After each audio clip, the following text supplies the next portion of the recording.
ఉపనిషత్ దర్శిని 28 మాండూకోపనిషత్తు.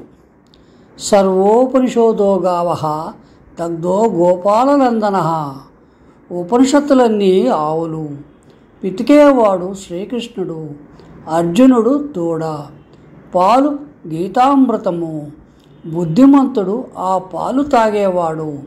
అటువంటి ఉపనిషత్తులలో మాండూక్య రసాయనం ఒకటి.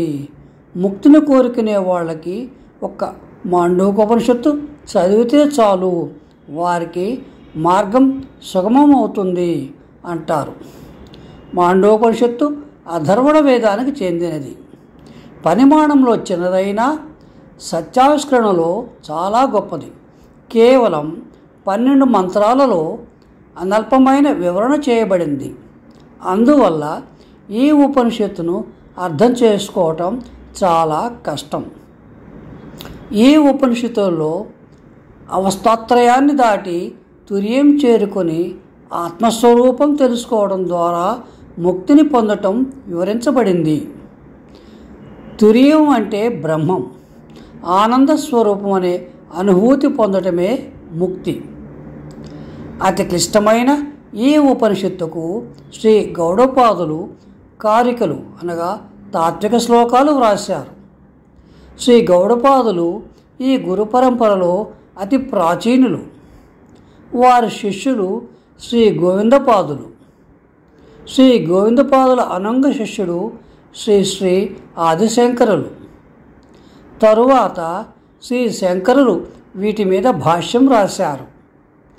ఈ కారికలు ఎంత ప్రాముఖ్యాన్ని సంపాదించుకున్నాయంటే అవి మాండూకోపనిషత్తులో భాగమే అయిపోయాయి. ఈ కారికలు సుమారు 1300 ఏళ్ల క్రితం రచించబడి ఇప్పటికీ భారతీయ తత్వశాస్త్రంలో అద్వితీయ ప్రాముఖ్యాన్ని సంతరించుకున్నాయి. ఈ కారికలు మొత్తము 215. ఇవి ఆగమ, వైతథ్య, అద్వైత, అలాతశాంత అనే 4 భాగాలుగా విభజింపబడ్డాయి. ఇవి అధ్యయనం చేయనిదే అద్వైత వేదాంతం మీద చర్చ నేల విడిచి సాము చేయటం లాంటిదే.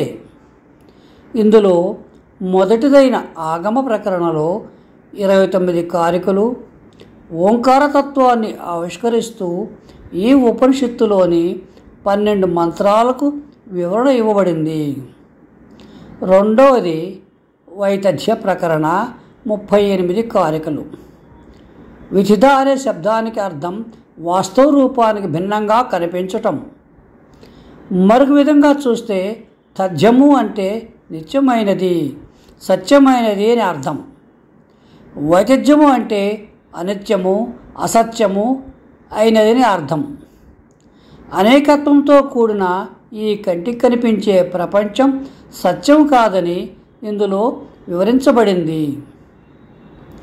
అద్వైత ప్రకరణ 48 కారికలలో అద్వైత సిద్ధాంతం వివరించబడింది.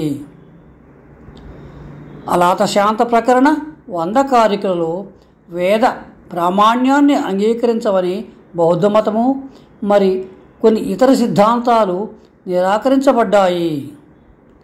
ఈ ఉపనిషత్తు అధర్వణ వేదాంతర్గత ఉపనిషత్తులు. భద్రం కర్ణేభిః శృణుయామ దేవాః అనే శాంతి మంత్రంతో మొదలవుతుంది. వచ్చే భాగంలో ఆ శాంతి మంత్ర వివరణం తెలుసుకుందాం. సశేషం.